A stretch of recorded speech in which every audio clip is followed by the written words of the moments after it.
You'd be surprised. Go hang out, do something that has nothing to do with music. It reveals a lot, just the level of camaraderie that you can have. A lot of musicians get called to come out to music stuff, and that's it. Because of how connected the music is to emotion, if people are able to have deep conversations, emotional conversations, funny conversations, they do the same thing in the process of making music too. Josh Williams, welcome to the show. How's it going, Nigel? It's been a minute. It's been quite a while. How you doing? I'm doing all right. How are you? I'm pretty good. I'm happy to have you on the show and hear what you have to say. Yeah. So just for context's sake, could you give me a little bit of background on the projects you've been working on recently? I got you. So my name's Josh Williams. My professional or artist name is also Eyes, and then for the most part, what I kind of am is like a independent music artist, entrepreneur, music business entrepreneur, and then I also work in nonprofit education as well. And most of my stuff deals with like digital media, so things like your platform, podcasting, video editing, that type of stuff. And then so within the past year or so, the main big project that I've been working on is actually in conjunction with a studio that's called Second Street Music Studios.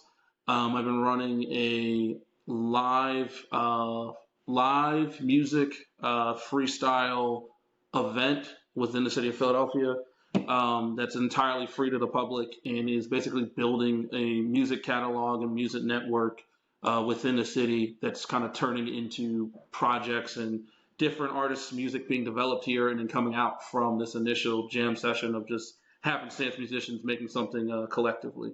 So like the big project that I'll say I'm currently working on is definitely the Second Street Music open mic / jam.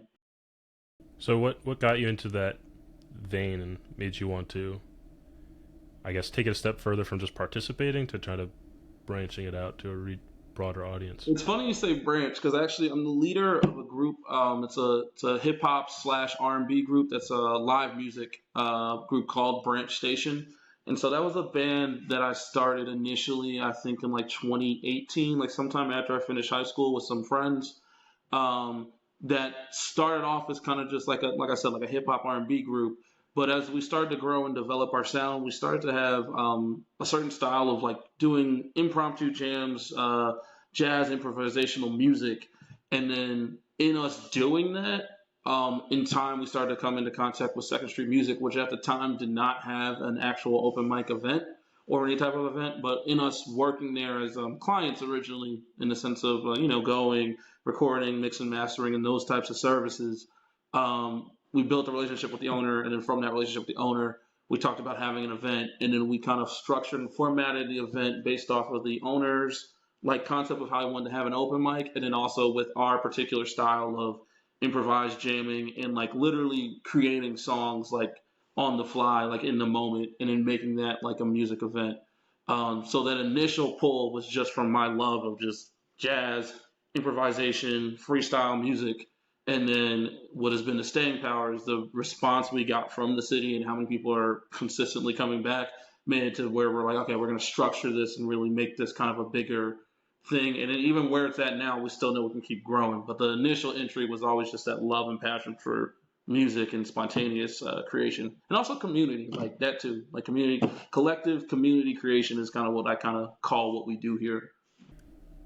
I'm a little, I won't say surprised, but I feel like jazz is not as popular of a music form nowadays. I'm curious how you got into jazz, and I wonder if you're surprised at the, I guess, return rate of people coming back. Well, here's what I'll say that's interesting. So sometimes when I talk about music, like I can get kind of like nitty gritty about certain things. So for instance, most of the music we do, people hear it and wouldn't classify it as jazz.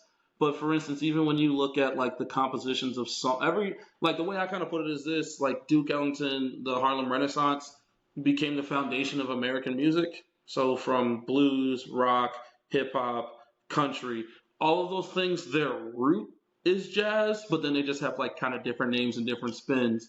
But I think the reason why I still somewhat classify our music as jazz is like a lot of the cats that we run into that are really talented and especially even the people in my band, Branch Station, they're all jazz background, or that's the initial influence of where they initially hone their craft.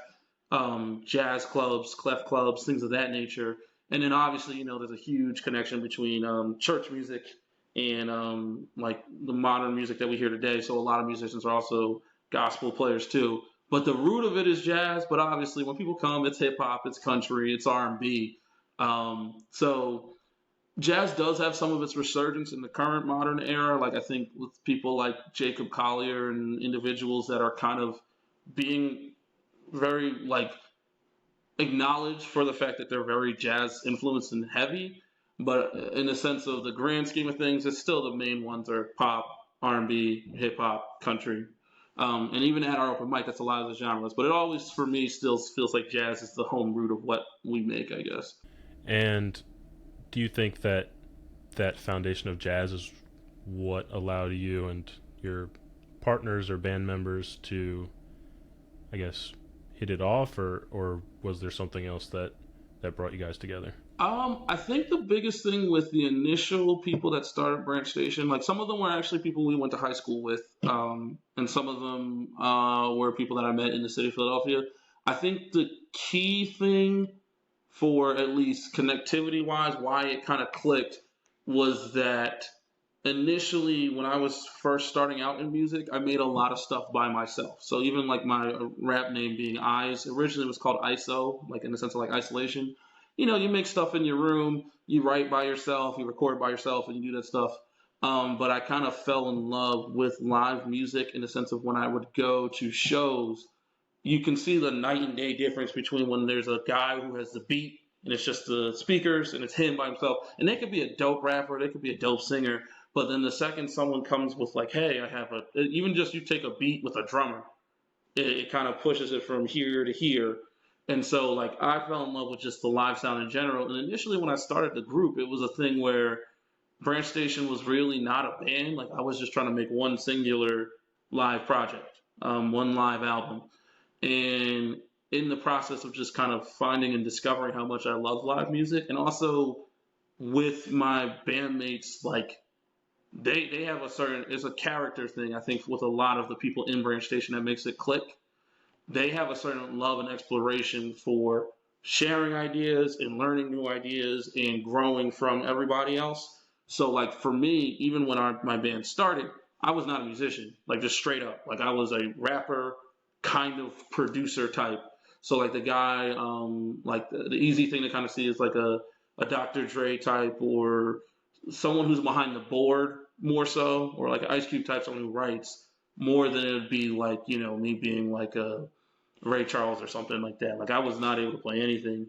And in the experience and exchange of ideas, like me working with different people like Raekwon Washington and Brad Barry and Devin Reed, who are members of the group, teaching me stuff, like I developed my love for live music. And I think that with that being my introduction to it and learning, and that like passion for exploring concepts, and them still always having that and also being willing to share, that's where the initial like meeting of the minds met. And then even I think it translates to the open mic event that we host now. There's so many musicians that come here. It's like I'm learning how to do this. I don't know how to start off or where do I go. Like our spot is like a really good place where there's some people who is like the way I put it is this: you'll have people in the jam who have like Grammy nominations and people who are picking up an instrument for like the first or second time, but they're still talking, communicating, and collaborating in the same space. So I think the initial thing about finding people was character and their ability to relay and receive information and like create community was like that initial step to make the group actually work. Yeah, communication is key, right? You'll know exactly what I'm talking about when you talk with people who only are thinking about what they want to say next and like don't listen, and then it breaks down the communication. Same thing in music. So I think because they're all musicians who've learned to listen and receive and then put their input out, it's always that communication, listening being vital for like success. You know what I mean? Yeah, absolutely. I mean, there's a lot of give and take in the moment, feeling out what the other musicians are doing with you. Yeah. Um, you mentioned like kind of starting off not being into live music, was there like a specific band that you went to see, or an experience that triggered that? Um, what I'll say is what really set it off for me was it was two factors. Um, I saw Corey Henry in Atlanta at the 2018 Jazz Festival in Atlanta. Um, and it was interesting being at this thing again, the jazz festival, but you have so many different genres being represented because jazz is the root. But it was a thing of seeing Corey Henry. He's kind of like an organ player. He's a multi. Oh wow, the lights went off.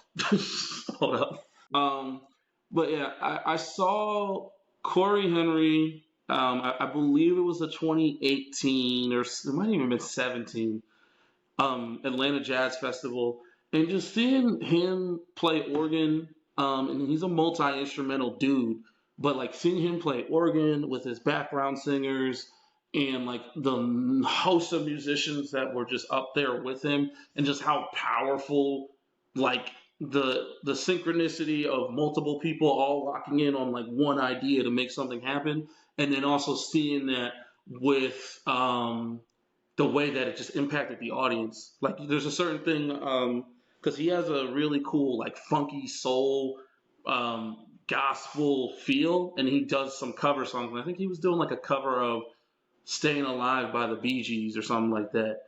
And it was awesome. And it was also one of those things that was weird where like they have like the main big A stage, but they had at the time they had Corey Henry on like the C stage, and I just like this is ridiculous. He should be up there on the giant one.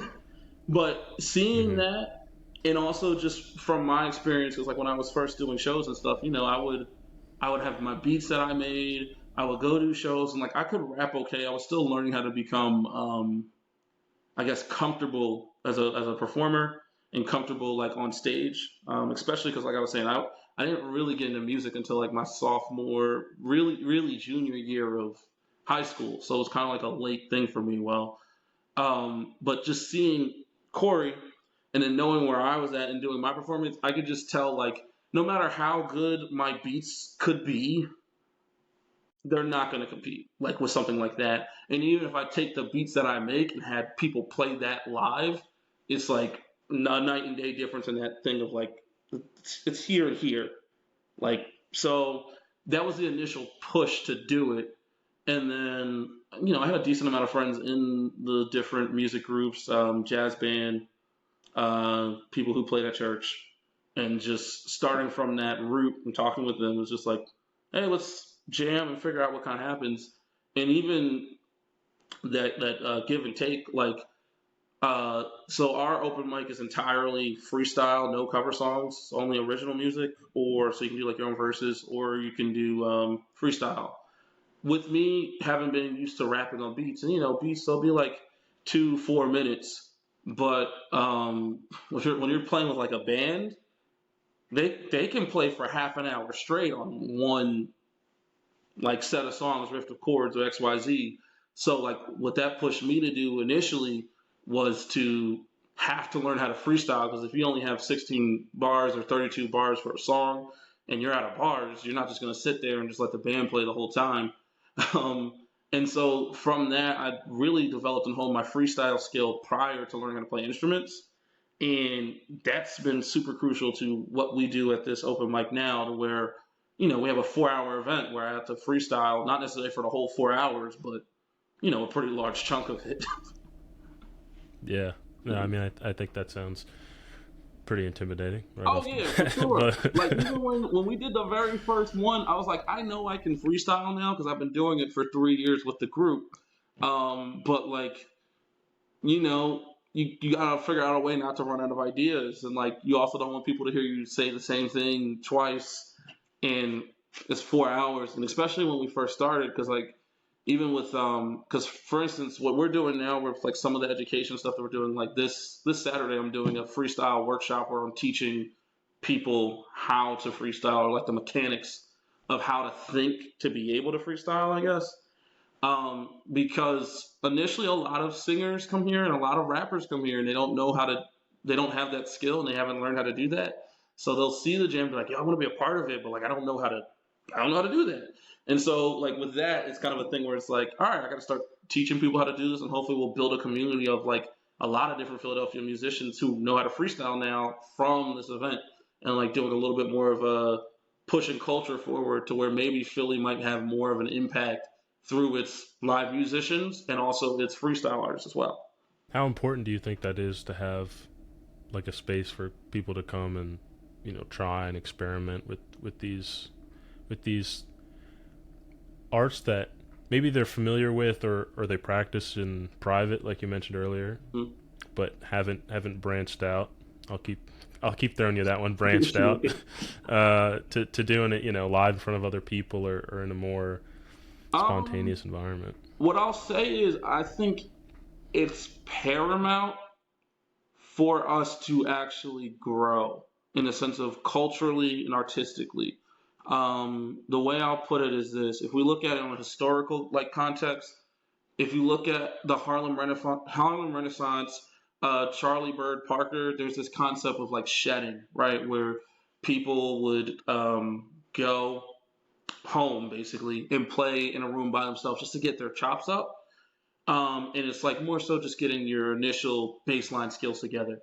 But then there comes a nexus point where you can practice really well by yourself, but you don't really know how good you are until you go out there with other people and collaborate with other people and play in front of other people.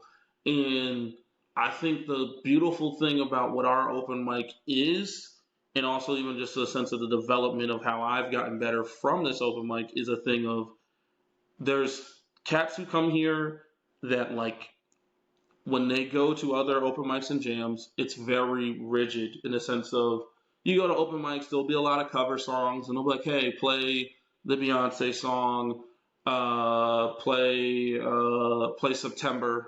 Like play, and it's not that these are bad songs, but you can imagine if you're a musician who wants to get really good at expressing themselves, if you're constantly being told to play only other people's music, and there's never that chance to actually explore what is your sound, you can become stagnant, or you can become kind of I don't want to say regurgitative because that like just feels like throwing up, but it like you're reiterating similar things that have already been made by other people and haven't really had an opportunity to express your identity. And even with my conversations with musicians, like I had to learn a lot as a non-musician in the beginning to get an understanding of their mentality and like what they hope to achieve as musicians. Because I think for a lot of people, when they watch bands and they see groups, they tend to very much focus on the lead singer or the lead artist, and it's just like, okay, the band is there to support the lead singer. With Branch Station's philosophy, it's kind of like, no, everybody is a crucial piece in this ensemble that makes this work. So like, I don't even really like to say like, oh, I'm the leader of Branch Station. I'm the guy who started it, but like we are a group. That's my homie Devin, who's like the arranger and like brilliant keyboard player and like multi instrumentalist that plays this. That's my homie Ty, who is a drummer, but at the same time has the ability to play bass and keys. And like having this thing of giving everyone space to actually fully express themselves as a unit and where we're cohesive, but we're all expressing ourselves was super paramount.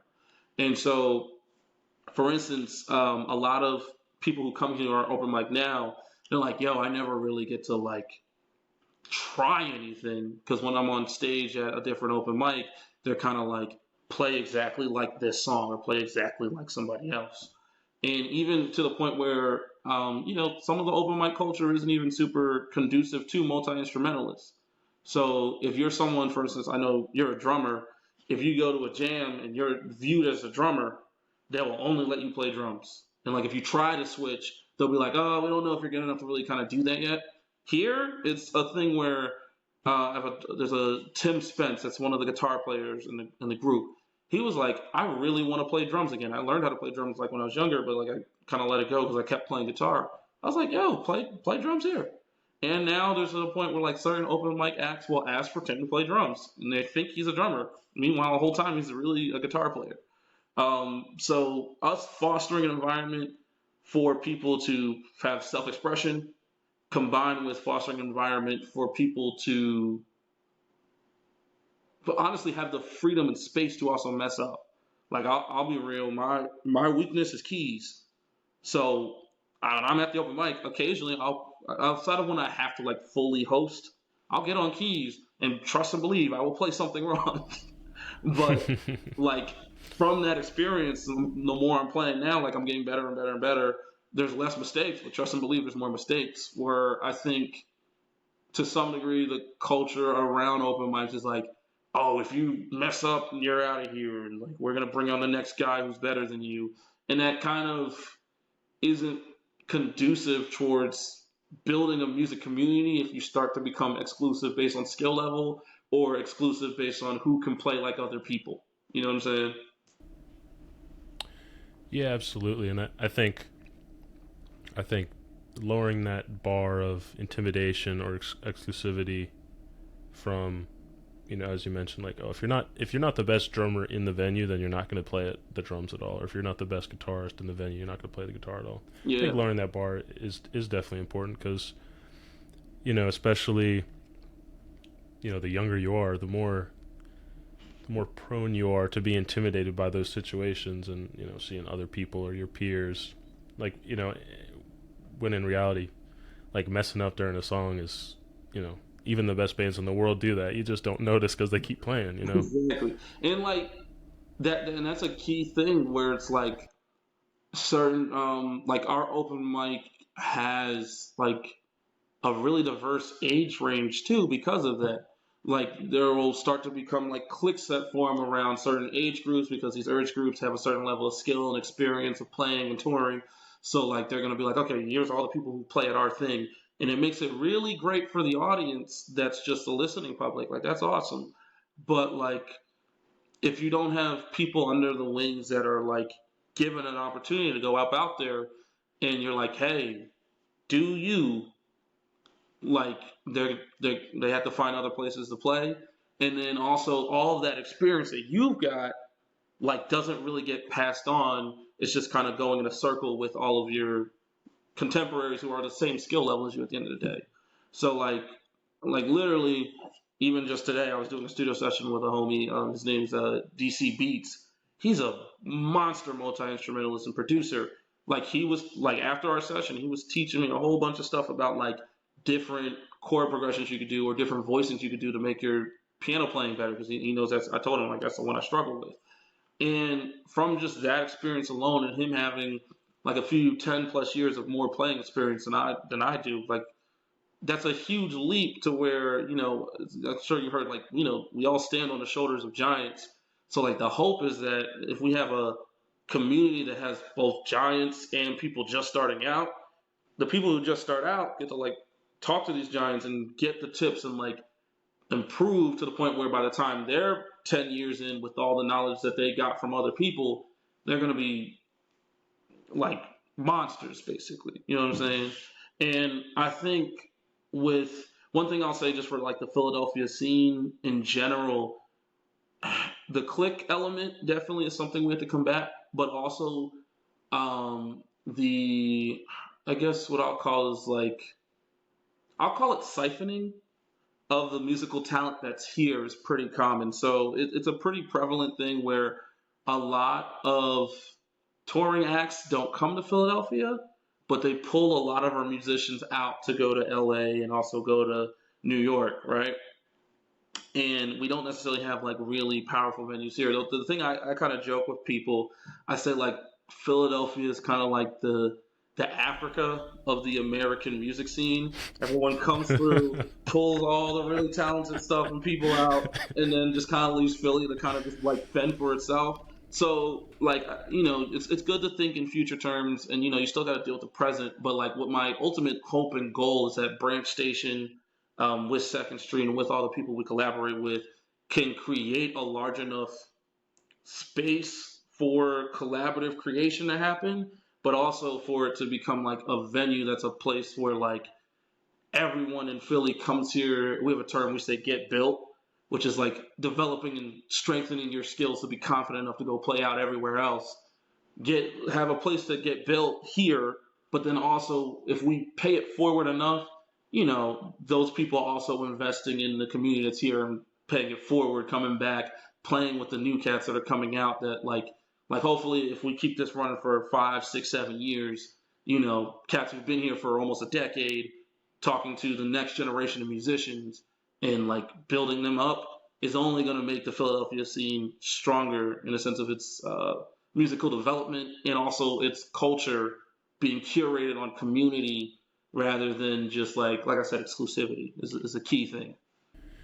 You mentioned like hitting or getting interested in doing music and stuff kind of as a late bloomer. Mm. And I mean I definitely was too. Not, I mean not until a year or so after high school. How much do you wish you had something like this when you were in high school?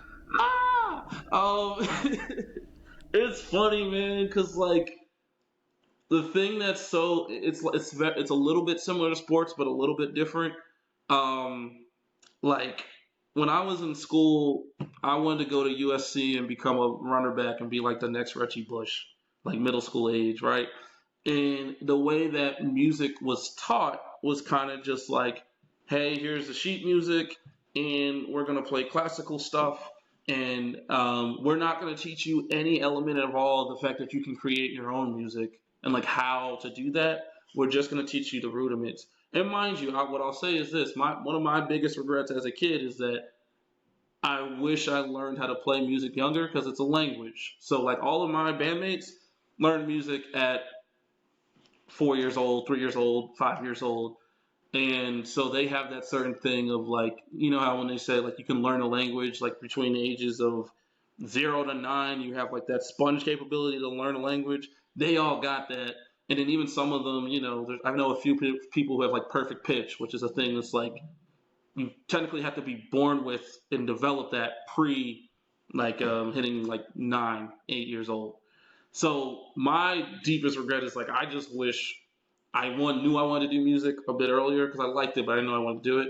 And then two, I wish the avenues of what music could be, like in the sense of the vastness, wasn't shown to me in such like a very narrow keyhole of, you know, classical music exclusively, and that's it. So part of what I try to do in a sense of pushing it forward is like, and I think there's even some people in the hip hop community doing the same thing, is like teaching the music you like to listen to, you can learn how to make and how to express yourself, and you don't have to feel like to learn music you have to go through this narrow keyhole of we only do classical. Um, so like even the thing of me talking about like a freestyle class, um, I teach high school kids how to do freestyling, and I've also worked with some middle school kids on how to do freestyling. And it's a thing where it's like, they've seen people rap before, but they haven't necessarily thought about like, oh, there's like a way or a methodology to learn how to do the stuff I've seen people do. Um, so like offering that, but then also even just offering the fact like, hey, you don't have to play keys. You can be a digital music producer and take your first steps into music, learning it on the digital side. You know what I mean? And sometimes for some people that's more interesting than playing an instrument because every kid now grows up with an iPad and an iPhone pretty immediately. So some of them, their adaptivity to music being digital and being that the thing that they're showed first opens the whole world to them, where otherwise they might not have had an interest. You know what I'm saying? So it's super crucial that I think pushing that idea of how vast music can be and allowing a kid more so to pick what it is they want to gravitate to rather than telling every single kid this is the singular path. Yeah, I agree. I think that's really valuable. And I remember like I guess this was probably back in middle school, but the initial introductions to music is like being tested on whether or not you can play like Jingle Bells or Mary Had a Little Lamb. Mm-hmm. And yeah, I mean, looking back, that is a very narrow. It's a very odd way of introducing people to an art form. I guess like it's almost treating it like like science Yeah. or it's treating it like math almost because it's like here are the things you do, press the buttons, make the Mm-hmm. sounds, you know what I mean? Yeah. um the part when you mentioned that you're teaching a freestyle styling class, that's kind of I mean I had never even thought of doing something like that. It's a very creative idea, like to teach people the methodology behind or the thought processes, training your mind? How did you come up with something like that? I gotta give a lot of credit actually to someone you probably know. Zaria Clifton was an artist that I worked with early in high school while we were still in high school. So like when I first started out, my freestyling ability was zero. Like just could not do it. And what I was, and this is I found this to be pretty common among artists, is that sometimes it's like two camps. There's the writer camp, and then there's a freestyle camp, and then it's very difficult for one to cross over to the other. And it takes a lot of intentional effort to kind of get there. When I was a sophomore, junior year, Zaria was the freestyle artist. She will obliterate anyone on a freestyle ever that I've ever seen. I was the writer guy. I could write really well and really craft some really good stuff, but if you asked me to do it in spontaneously, no idea. And so we cross pollinated a lot in the sense of ideas and her pushing me to freestyle and learn it, and then me helping and pushing her to like understand how to write because she wasn't really into writing, couldn't kind of figure that concept out. And in that crossover, it's actually kind of crazy. Like I have a video of me and her freestyling where the concept actually clicked for me. Like, and you see it in real time. You hear my bars be terrible, and like slowly start to get really good. And then, like I always say, Mm-hmm. ever since that day, like I kind of had it. And the biggest thing for me is that because I started out as a writer, I had to learn mentally how to structure some elements of what my freestyle is. And then what the freestyling really is built upon is having the flexibility to pivot when your brain doesn't necessarily get to the exact word that you want, but you have a range of what you're kind of going for. So it's kind of like the way I kind of call it is kind of similar to like rock climbing. I don't know if you've ever done like light rock climbing, but it's like you learn the initial basic skills of what your holds are and how you always have to maintain like 3 points of contact. And then at some points, there's going to be spots where you have to swing your body, leap, and pull. Um, with freestyling in my mind, mentally, it's very similar things. You have words that are these like pivot holes that you have in your head already. You hear a beat, what's the first word you gravitate to? That's a hole to put your hand in. And then based on the way that word rhymes or what is functionally inside that word, there's a few different directions you can go. And then the training part is your brain understanding, okay, there's a few different directions I can go. Once I pick one, I have to learn how to commit and not be like, oh, I didn't mean to say that word, I meant to say this word.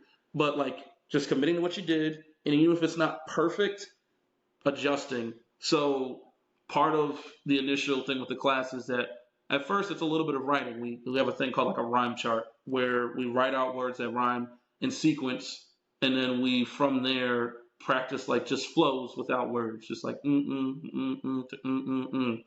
and then learning that it's really like in the beginning it's very Dr. Seussy. You know, you have to just say a sentence that ends with your rhyme word, and then say another sentence that ends with your rhyme word, and you start there. But then what slowly starts to happen as you do these practices, you start to realize like, okay, I just have to visualize the word, accept that's the word I have, and then go with it. And so these methodologies of how to think about words, think about sentences, think about flow, and just starting to stitch them together mentally prior to you saying stuff, and then it starts to become a reflex effectively. To where when I'm doing freestyles now, I'm writing in my head, but also accepting that I'm not perfectly landing every single word, but I'm getting close the more I keep doing it. You know what I mean? Yeah. Yeah.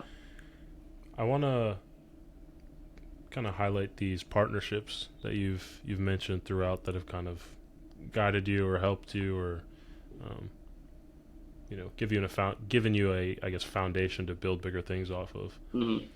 If someone is listening to this and they don't have or haven't had these kind of partnerships, where do you think they should start to try to build those or find those? The biggest thing that I'll say is this. The finding part is not necessarily as complicated as some people might think.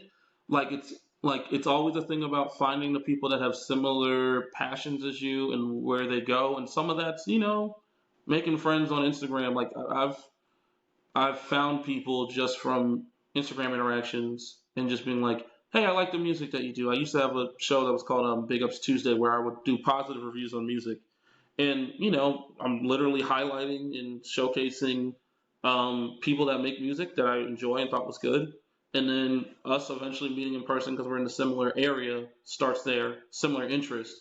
But then after it gets out of the finding part of finding people that have similar interests, a key thing that I'll say for building like really good true partnership is not picking based off talent, but picking based off character will always give you something in the sense of long term success.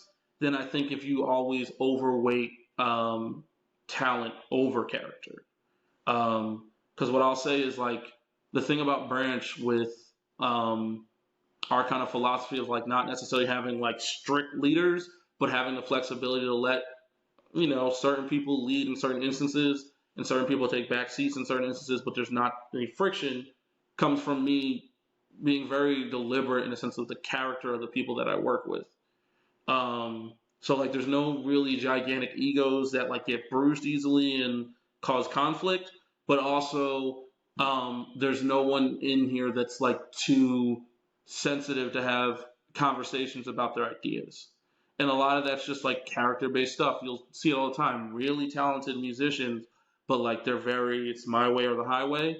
Even if I think they could have helped me make quote unquote better music, the hassle of trying to keep that person in line while working with, 8, 9 other individuals makes it really hard. But if you find 8, 9, or 10 different individuals who are very agreeable, comfortable with healthy debate, understand the lines and dynamics of how collaboration is supposed to be done collaboratively and not just strictly like authoritarian, this guy's in charge, he's the one in charge, and that's all that matters. Um, it lends itself to where you have less conflict. But then two, you can just the longevity of what you can build is so much greater if you're working with people that you think have good character and you like effectively. I've seen a lot of bands struggle where it's like the lead artist, quote unquote, is very authoritarian and they're very talented, but then based on how much money they're kind of bringing in for gigs and like how strenuous they are, or like stricter, regimented they are, it can start to repel people. And then when their musicians like get really good, they leave, and then it's like, okay, I forgot how to make that group work.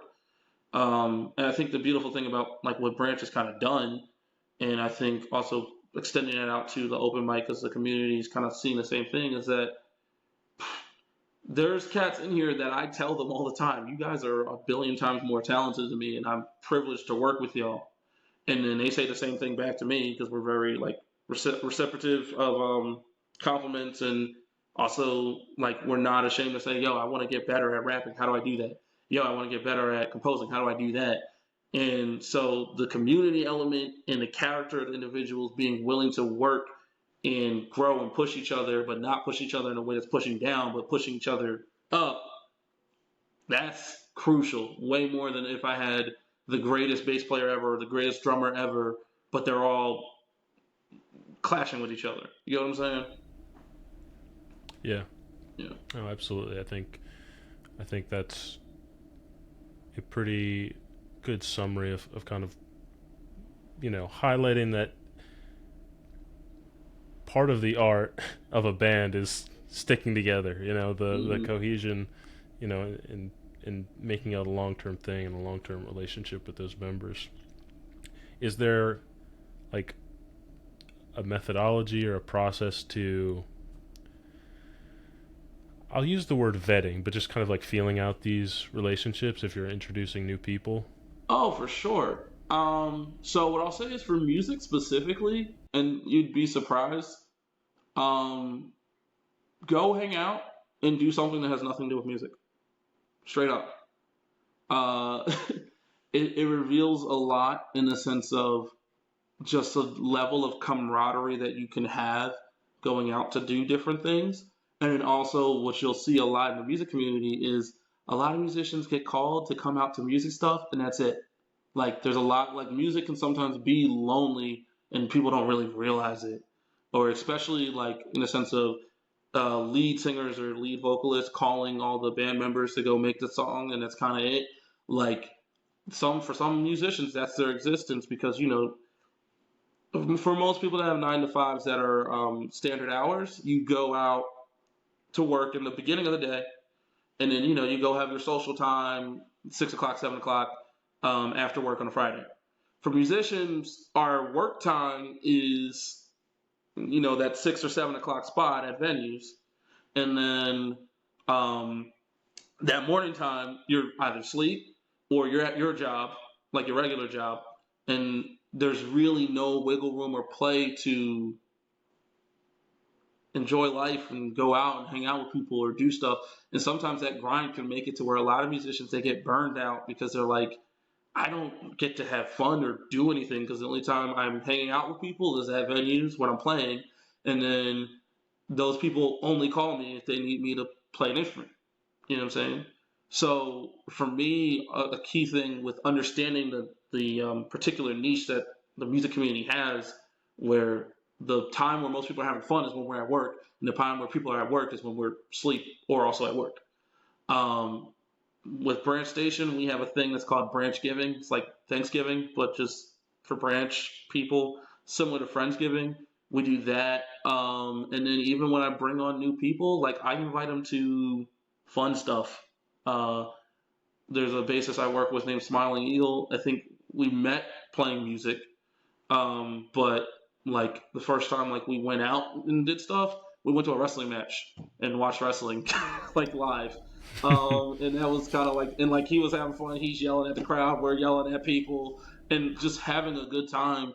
And then what you find is that because of how connected the music is to emotion, if people that are friends and really like each other and are able to have conversations and deep conversations or emotional conversations or funny conversations and make each other laugh, if they're able to do that just in their regular life, they do the same thing in the process of making music too.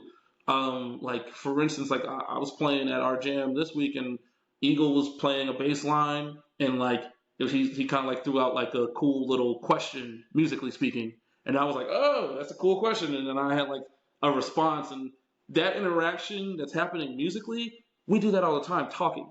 You know what I'm saying? So building, at least I don't know how it works for other fields, but I think for building something that's like a creative endeavor, if you build relationships and camaraderie outside of the thing you do, it translates so much better to your actual arts and crafts because you guys are in sync in life, and then you're in sync sonically as well, basically. Yeah, yeah. I mean, the arts are they're reflections of humanity, you know. Yep. So having experiences with humans helps, you know. Um, I'm guessing maybe part of the open mic dynamic is kind of shifting that. Oh, I just call you to play songs and don't call you other than that. Like kind of branching that musical context out to a more like playful, friendly atmosphere. Is that For sure. I mean, even what I'll say is like with our open mic, um, sometimes musicians come here and don't even play. It's just to hang out. And like there's value in that because I know sometimes you'll go to open mic and they'll be like, "Oh, so and so's here, play bass. Come on, play bass." And like if you wanted to chill, they're kind of pushing you to not. Like occasionally I'll be like, someone will come in from Branch and I'll be like, "Hey, there's a lot of drummers here today. If you want to chill, you can just go out, have a sandwich, get a drink, talk to people." And coming to a music environment where you don't have to play is also a plus because then you get to kind of enjoy it as an audience member. Like I get to sit back and watch. Sometimes like I get to watch a Branch Station performance, which I never get to do in like my general life. But I can sit back and like there'll be other people on mic, and Branch Station will be up there, or vice versa. There'll be like my bass player, one of my bass player homies, Doc. He'll be sitting down watching me play bass. You know what I'm saying? And it's like he's having a good time. He's getting a drink, and I'm getting to play bass. So like the fact that it's a spot where, and we even say that like if you want to come here and just kick it, come here and just kick it. it also opens it up because there's people that need a break, but also like being at fun environment spots that are music, but don't want to always be called up to participate and play and have to play. So yeah. I want to shift a little bit to um, the, I guess, mindsets and the habits and disciplines that go into running something like this and starting these projects and following through with them. Mm. Do you have kind of a, principles or anything like that that kind of guides you? So yeah, so there's a thing that's kind of called like in the music industry, and it's a few other places too. But there's a thing that's called like your general workflow. This can be on a macro level for full on projects, or on a micro level for getting through different segments of projects. So like I think the initial building block for the Second Street uh, open mic was really that we knew that we wanted to build catalog and like have a lot of songs that were being created collaboratively, but then also with the fact that we wanted to make that, we had to think about, okay, what's going to be our process of recording, one, and then the second thing that is super paramount is figuring out how to store and catalog it in creating like routines. So for instance, we know our open mic's on a Tuesday. I have to within the next 3 days, like always make sure I'm rewatching our video from the performance, crediting the musicians that play, and then also starring like the really really good songs that we made that we think we should probably try to turn into like a full on record. Um, there's different like schools of thought on like how to do production. Like there's workflows where you might take the jam and call some musicians back. You might take the jam and cut it and make it into records, and we start to have some decisions where we start to categorize and catalog things based on what's needed for them, and also like how basically how good the record is also determines how quickly we want to get on finishing it. So there's a certain thing about structuring what's the workflow for this whole project, and then from that point, the discipline element of it is just there's a bit of mindsetness of just knowing like, okay, I just came from doing this jam, now I have to watch it again. And part of that, part of it's kind of just like the kid, it's like eating your vegetables basically to grow. Um, you have to do that, but then also I think because of where musically, it's such a fun environment. Like you get to go and watch over your tape effectively. It's kind of similar to, I guess, how football players have to watch film. If you A lot of it's driven by passion. If you're not passionate about the thing that you're doing, watching film can feel like homework. But if you're ultra passionate about the thing you're doing, watching film is like reliving the game, or like it brings that sameness out of you. So for me, like I view it as reliving that musical moment that I've had, and just having to have a little bit of work behind it. And then I think the other element with workflow is just checklisting. It's super important because what I'll say is we have a jam every week besides holidays. It's a 4 hour event, but you'll probably come out with maybe 15 to 16 songs every week from an open mic that are roughly in the 10 to 7 minute range because jam songs tend to go a little bit longer. So it's very important for me to be like, okay, there's a lot of material. What genres do these materials go into? And then also, what level did we get to? Like, where this song is really good, let's prioritize it and have it really at the top of our list to get something done. And then, okay, this song has potential, but it could probably be used for something else down the line. And like just categorizing and shifting based on that. That's the key thing in the sense of the discipline and the routines to kind of get something like this to work. And then I'll even be honest, where we're at now, it's like you're always refining and revising. So um, like we were struggling really hard with like storage. It's a key thing because you have the audio storage and the video storage. And so we had to start building the infrastructure to basically streamline it to where now the jams are live streamed. So that ixnays the storage issue. It's just going to YouTube at that point. And also it makes our reviews or like our crediting quicker because it's just a thing of like it's being live streamed and you can just bam right when it's over you can get to it if you need to. So understanding your workflow, checklisting, and then building it to be more streamlined. Like wherever you find your hitches or things that are irritating about your process, really think about what can we do to like circumnavigate the hiccups, and then keep doing that, and then eventually you'll get really refined, and where it's just like A to B to C to D to done. How difficult is it to, mesh the kind of flowy artistic style of, creation with the more regimented, get things done type of mentality you have to, mingle with Um, anything and what I'll say is the difficulty comes in this. Uh, there's a certain element of audio engineering, which is like my background as well.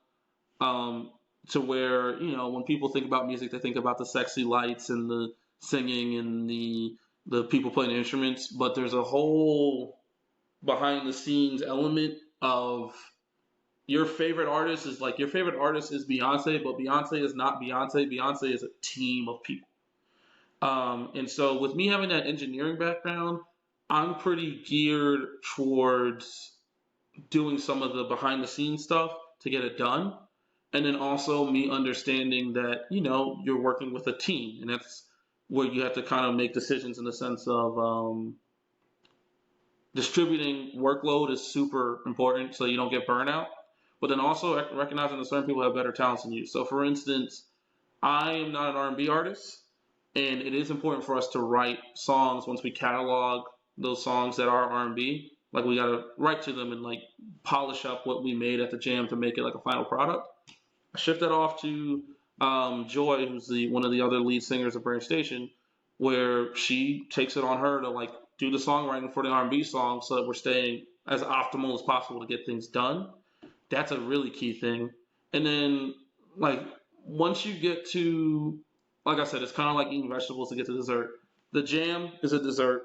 Cataloging is a vegetable, but then you get to do the re-recording, which is another dessert, and then the song's finished, and then that's another dessert. So part of it is also just mentality wise, like not viewing vegetables as just like drudgery, but it's like it's the important step to get to eating dessert. Like as long as you keep that mind frame, it it will make it a lot easier than you can potentially psych yourself into thinking it's super hard. You know what I mean? yeah, definitely. Why do you think that? Um, why do you think it's so difficult to eat your vegetables? I guess in this context. um. Well, I guess it's just. I think part of the difficulty is definitely because of the line of work that we're in. So I think for some people, like I said, you see Beyonce and you're like, I want to be Beyonce, but you don't know what it really takes to really be Beyonce. You get what I'm saying? Like the amount of rehearsals, the touring, the different managerial tasks you have to okay. Um, Delineating and deliberating with teams pretty frequently is a super important thing. And so, because our industry seems so fun on the outside, when you get in, sometimes that's a wake up call for people. So, for instance, if you're like, I want to be a let's say a stockbroker, right? There's a certain level of expectation of this is a very professional environment, and it's like this, and this, right? When you're like, oh, I want to be a a rapper, or I want to be a very famous musician, that entryway looks just like going to a carnival, and then when you get in, you actually have to go and see. Okay, here's how the ride actually works. There's this mechanical lever that pulls the machine. Your job's to do this to make the ride go. And then people are like, oh, this isn't magical. This is work, and it is work, you know. Um, and then I do think that definitely like separates the wheat from the chaff with some people. Like I think a lot of people get in and then they're like, I didn't realize it was all this. I'm good. This is a hobby, and that's perfectly acceptable. Like, there's some people here who are hobbyist musicians, and like they have a great time. You know what I'm saying? It's not necessarily like the end all be all. And that's perfectly fine. But then when you decide to commit to it, typically that's when you start to like run into like, oh, I have to have a rollout and marketing plan, and like that's an essential thing for me to be successful in this field. Not just me being, because I say it all the time. If you, the most talented musician in the world, can easily fail if he's only good at music. You know what I mean? So first, a lot of people when they get in and they see what the real requirements are, it either scares them or, like I said, you can have the dessert mentality or that vegetable dessert mentality where it's like, okay, I made the song, I have to get it mixed and mastered, and I have to pay money for that, or I have to learn how to do that, and that's not the thing I love doing, but it's required. And then I get the dessert of performing the song in front of people. Like that. That's the methodology that I definitely had to take a little bit of for promotion. Because I'll be honest, even me to this day, I still struggle with promotion because it's very it's taking an art thing that you love and thinking about it very tactically, which can suck the fun out of it to some degree. Like, but it is a necessary element to where if we want this to be successful, and at the end of the day, when you make music, you do it because you want to be heard. If that's what results in you being heard, that's the dessert. You have to get there. That's all that matters. You know what I'm saying? Yeah, I think the wake up call that you alluded to, as far as like doing the work of being a successful musician, or whatever aspect of the music industry, Mm. it might look a lot closer to the stockbroker Yeah, it will. once you're actually in the weeds doing it. Mm-hmm. Um, your comment about finding people to commit, or deciding to commit, deciding to take it seriously. How do you find people who are how do you differentiate people who are taking it seriously and treating it as a hobby? The differentiation process,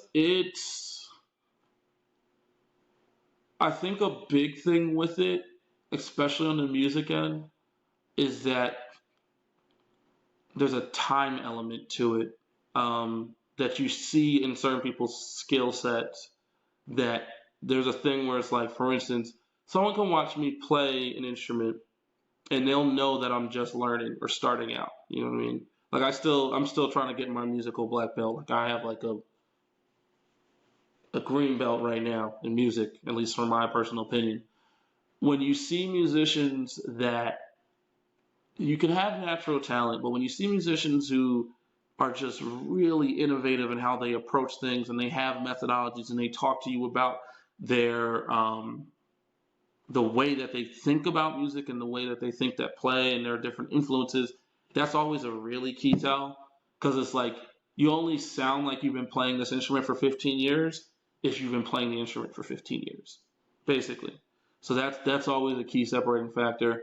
And then also too, I think part of it is that with me talking about that team element is that, and it's also a hard thing because even me, I'm starting to deal with this a bit now, trying to grow this open mic.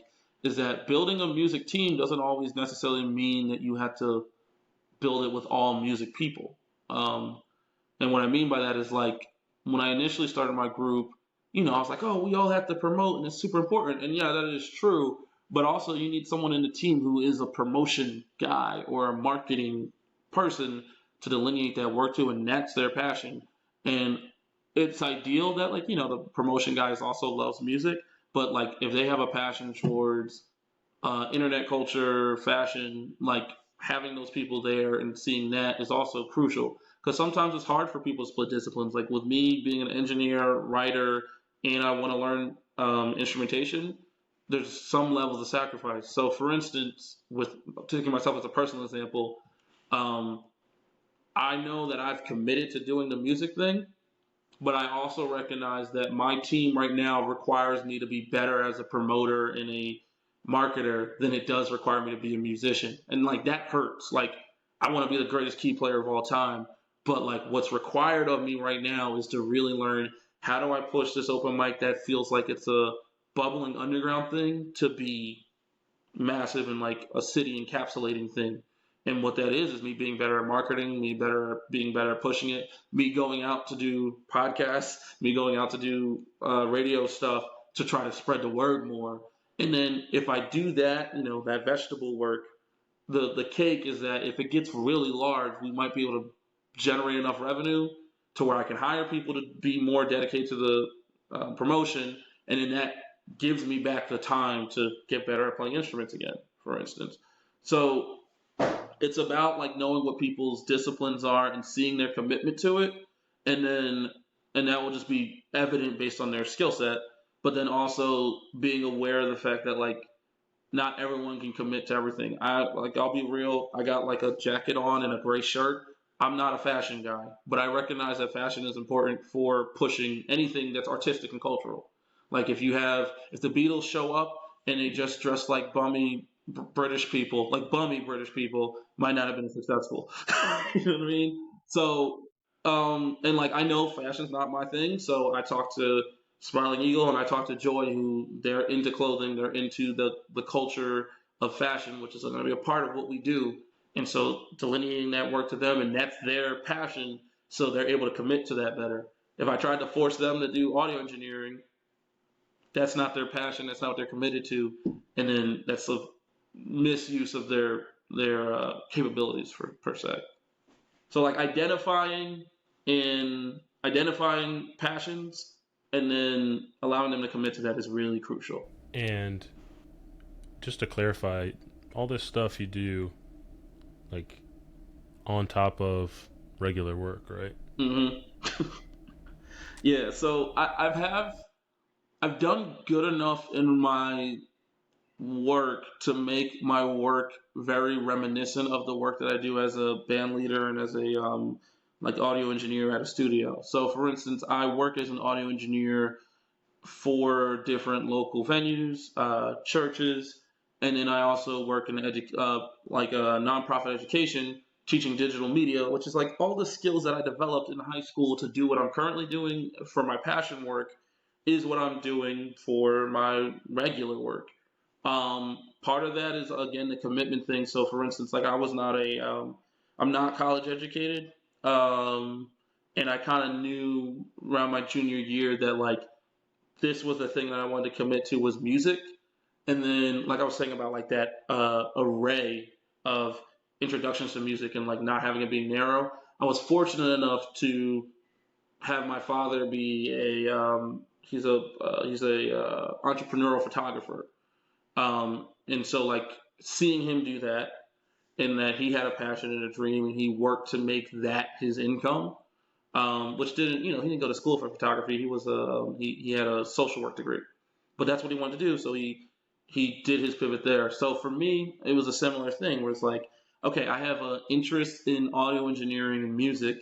Let me make sure that I'm pushing myself in facets that could fit more and relate to that. So what I found was post high school, I started to commit more to doing electrical work, like as an electrician, which there's some level of electrical work in the music industry, like in the sense of wiring, setup. So like there's a parallel or connection between these concepts. And then I did that to fund myself to get enough to where I could go and do music full time. To where now, like my part time work that's like work is still music based. Teaching visual media, digital media, audio engineering, like those things are the things that I teach now. So just sometimes like having that certain level of commitment, and I don't think that's for everybody necessarily. Like I think college is important like if you need it for the discovery element, you can do it that way. If you take a layoff year to try to figure out what you want to really commit to, that's also an option. But the second I knew that like I wasn't going to be a lawyer or something that required a degree, I started making those plans of how can I do stuff adjacent to the thing I love to do, so that as I'm working and moving up, I'm getting closer and closer to actually just being on the thing that I want to be. Yeah, something I spoke with a good amount with Justin when he was on Hmm. is having that intentionality about what you're going to do. And something like college is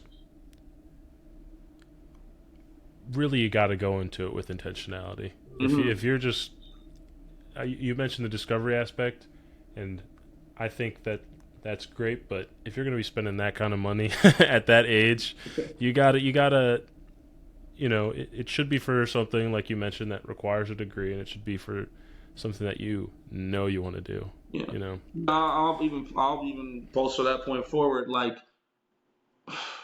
I'm sure you've seen it too.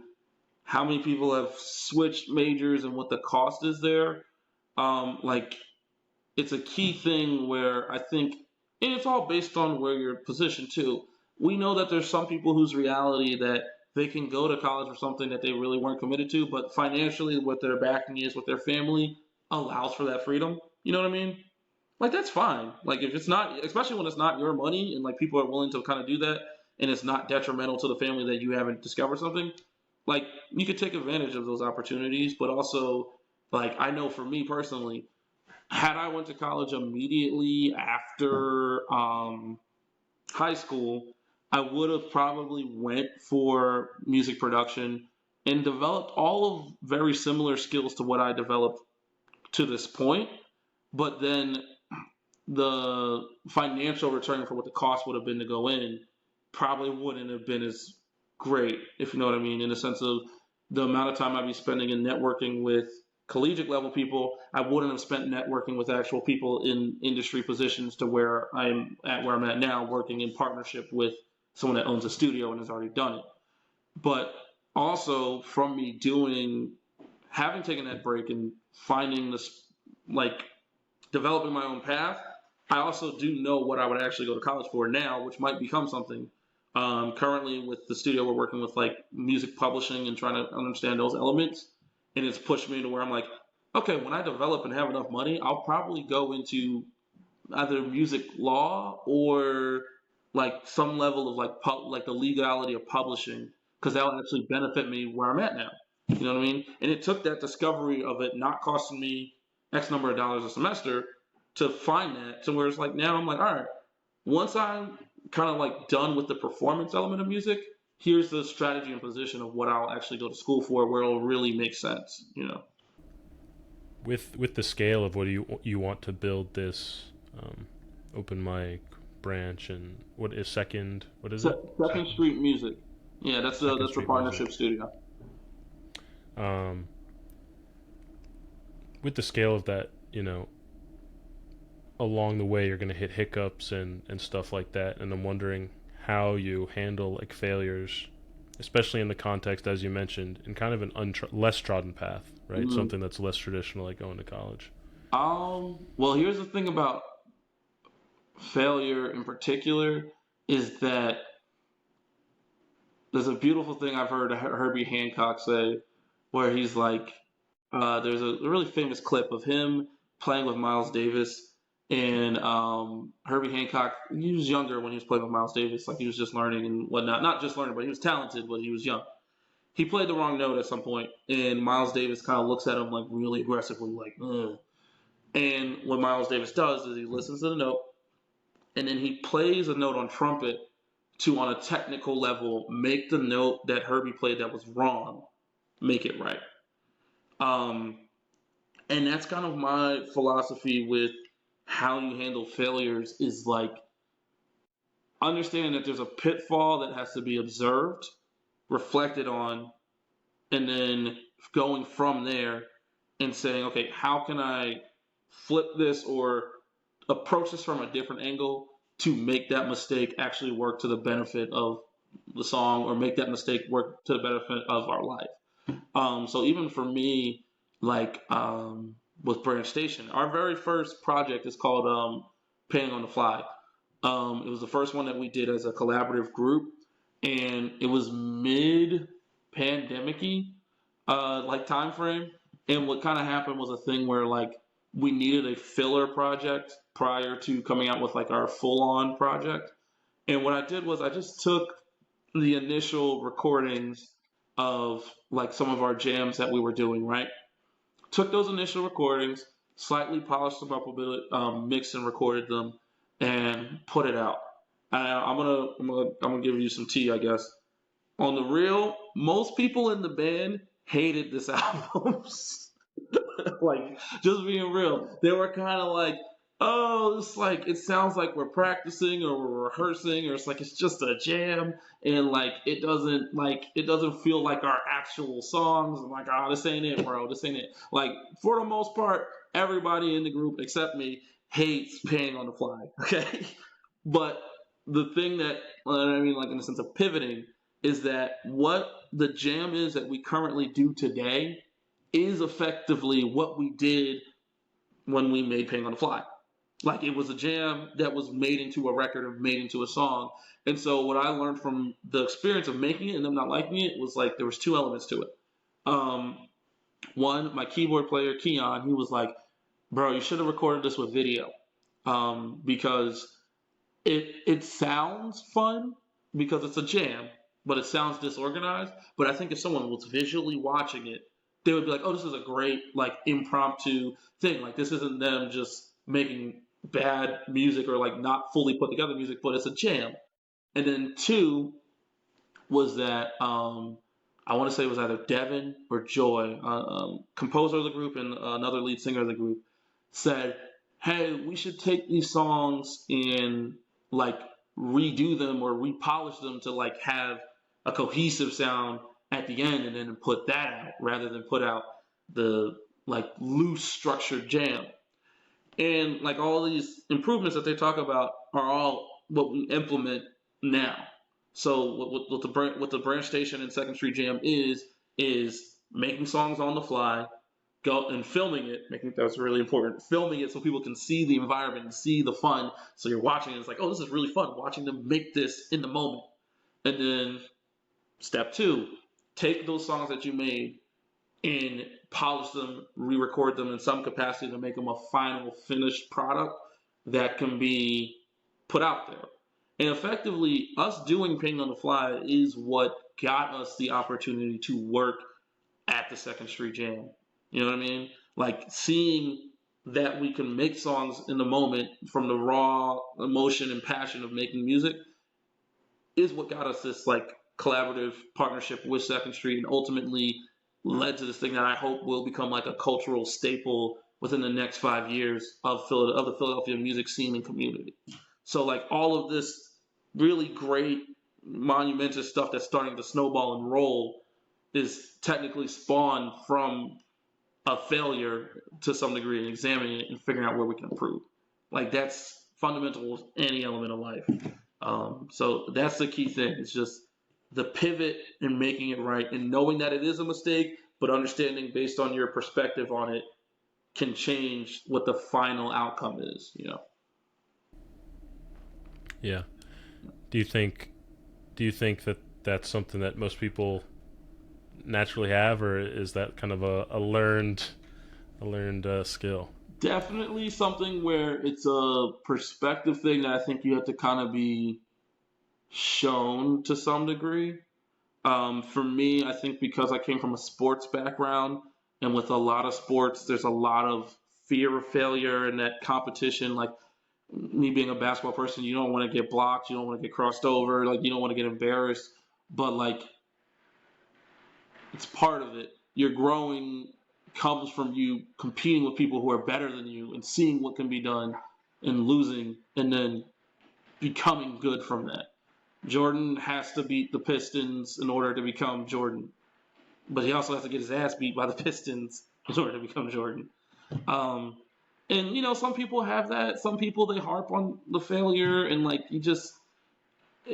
Sometimes it's a mentality thing that people can teach you to kind of grow out of, and then other times it can be a little bit more innate. I think for me, you could technically put it more in the innate field, but you know, I don't know honestly. But what I will say is having people in your corner that are positive, and like I said about that character thing, like Keon was like, "Hey, I don't like this, but here is ways to improve it." Have that character element of him being honest, but him also being someone who's not gonna look at a failure and harp down on you or push you down, but always push you up.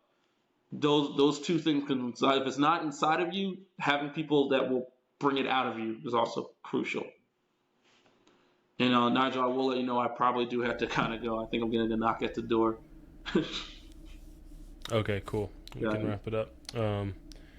I guess real quick, what is your broader goal for the things you're working on right now?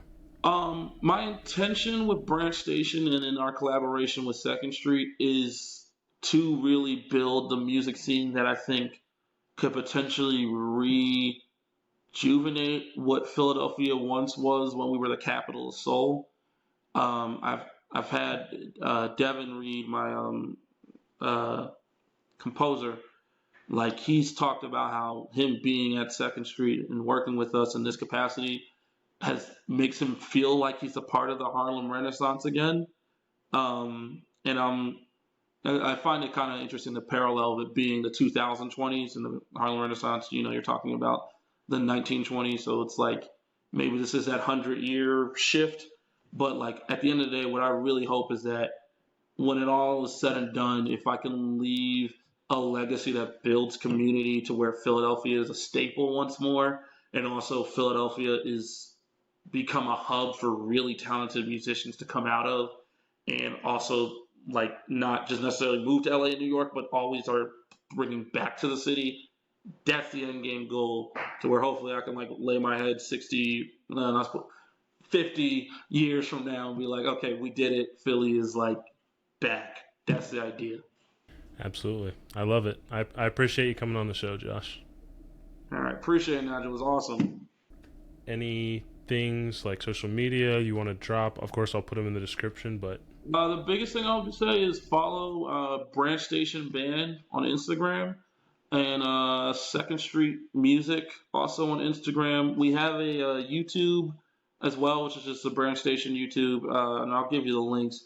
I know we have a project coming out next month that's called the Flat Tire EP2, which comes with a little bit of a documentary along with a music project.